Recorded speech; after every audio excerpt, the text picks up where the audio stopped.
Ya seperti kita mencari solusi bagaimana sih mencari istri muda mungkin. Kami sedang berada di Legok Sodin, masih di Legok Sodin, bincang-bincang setelah makan. Akan berbincang-bincang dengan 3 teman saya, saudara Irfan, seorang aktivis muda yang ke depan ingin mencalonkan jadi bupati, insya Allah. Bupati. Dan ini BCL, Bejud Citra Lestari. Nah, kita ngobrol-ngobrol soal apa nih? Ya, soal kolecer. Soal hobi barangkali ya. Soal hobi, karena memang setiap orang mempunyai hobi yang berbeda-beda. Tapi kita simak saja dulu bagaimana hobi kedua teman saya ini. Mang, salah satu hobi yang bikin Mang seneng gitu loh, yang Mang bikin seneng itu apa kira-kira? Kalau buat saya pribadi itu kokoleceran, atau itu yang disebut dengan baling-baling lah istilahnya. Baling-baling bambu? Bukan, itu kayu. Punya baling-baling berapa meter atau ukurannya gimana? Itu saya punya 7,5 itu. 7,5 meter maksudnya? 7,5 meter. 7,5 meter. Lebarnya? 15,5 itu. Yang paling nikmat daripada main baling-baling atau kokoleceran apa kira-kira? Ya, kalau sudah bersuara itulah yang paling nikmat buat saya pribadi. Apalagi kalau ada kopi sama rokok, wah, terasa dunia ini milik berdua. Yang lain itu ngontrak. Wah, terus. Dan kalau malam di sini, saya udah terbiasa lah kalau sendiri itu jalan lewat sini. Biasanya ada angin untuk main baling-baling itu berapa bulan atau berapa minggu biasanya? Biasanya itu 4 sampai 5 lah. Dari 4 sampai 5 bulan. Iya. 4 sampai 5 minggu. 5 bulan. Itu dari mulai bulan 11 itu sampai bulan 4 itu angin. Coba praktekin suara baling-baling yang indah. Yang indah itu gimana suaranya, coba praktekin. Seak.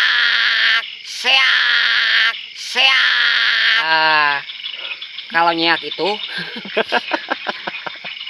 putarannya yang RPM-nya melebihi dari 10.000 RPM kalau istilahnya. RPM itu apa?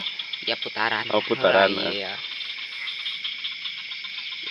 Waktu baling-balingnya itu, kalau istilah bahasa Sundanya itu ada yagdak lah. Kumang ada yagdak. Iya, begini. Terus peledug. Ya kali sekaligus itu istilahnya lah. Pesan-pesan buat teman-teman yang suka hobi kokoleceran. Ya kalau kan kadang-kadang kurang hati-hati, kadang-kadang Dina pas lagi mau naikin kolecer atau baling-balingnya suka ceroboh gitu loh. Itu kira-kira gimana Mang pesan-pesannya buat teman-teman yang suka main baling-baling? Buat teman-teman yang suka main baling, apalagi yang baru kenal itu, yang baru mulai, kalau bahasa Sundanya itu baru lelengkah halu lah, mau kolecerannya. Jadi saya rasa itu dari mulai naik harus hati-hati lah, dan sampai memberhentikan baling-baling itu caranya jangan sampai dipegang terlalu kuat, karena itu bisa-bisa tangan kita yang ke bawah terpelintir. Terpelintir. Sampai jadi, ada kasus yang sampai patah. Iya, kalau itu udah ada 2 orang di pasir ini. Wah. Oke, thank you very much. Ya, sama-sama Mas. Dan sekarang kita menuju ke teman saya yang satu lagi. Kira-kira hobinya apa? Selain daripada hiking, camping, Oke, kita menuju kepada saudara Bapak Irfan Nasrullah. Nah, ini dia yang namanya Bapak Irfan Nasrullah. Kita lagi ngomongin hobi nih, Kang. Kira-kira hobi Akang selain daripada camping atau hiking, kira-kira apa? Buat saya mah mencari motivasi aja. Dan Tujuan daripada campingnya? iya, tujuan daripada camping. Yang pertama, jauh dari keramaian. Jadi kita bisa mencari solusi-solusi tentang kehidupan saat ini atau yang lagi dihadapi. Kan kalau di hutan itu suasananya sejuk gitu, hawa alam, adem ayem loh jinawi, jauh dari keramaian. Makanya enak di hutan gitu kalau mencari solusi-solusi. Walaupun tiap orang punya persepsi yang berbeda ya. Walaupun tiap orang ya kan nggak sama, kadang-kadang tujuannya sama ya. Seperti kita mencari solusi bagaimana sih mencari istri muda, mungkin kan di hutan ini bisa gitu. Kalau di tempat keramaian sih susah. Terus motivasi, Maksudnya ininya apa? Ini inspirasinya. inspirasinya bisa Berikut gitu. strategi. Ya, bisa gitu. Berikut Pokoknya cara-cara yang membuat janda terkesima lah ya. Nah, gitu bisa. Bisa ke situ. Selain daripada camping, yang bertujuan untuk mencari, tadi dikatakan untuk mencari inspirasi, mencari solusi-solusi dari permasalahan yang berkenaan dengan keramaian ya. Selain daripada camping, kira-kira hobi Akang apa, Kang? Selain daripada camping. Hobi Salah satunya ya saya mendaki gunungnya gitu. Apalagi perjalanannya, apalagi bertantangan, itu paling hobi. Yang paling hobinya. Iya. Jadi selain ngecamp, yang paling dinikmati itu adalah perjalanannya dan menikmati alam semestanya di kehutanan itu. Jadi nggak ada hobi lain? Nggak ada, cuman lebih ke berpikiran, walaupun kebanyakan ngomongin orang gitu. Terus ya motivasi, tapi kan paling tidak kalau di hutan atau di tempat-tempat camp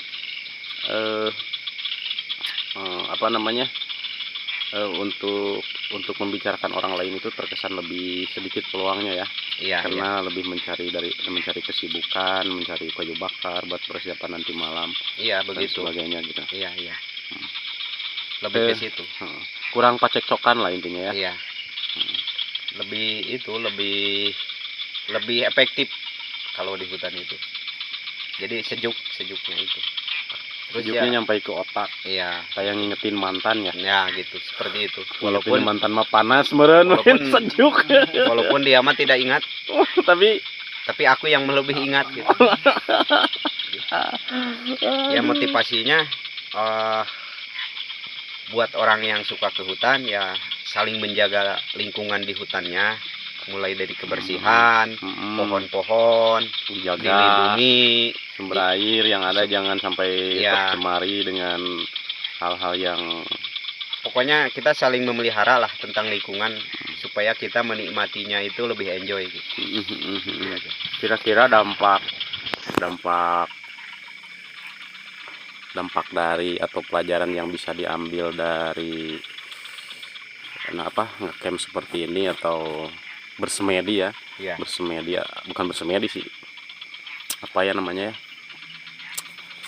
nah itulah ya pokoknya niis gitu. Kalau buat saya yang maksudnya dampak atau pelajaran-pelajaran yang bisa diterapkan ketika kita pulang ke keramaian itu kira-kira apa gitu.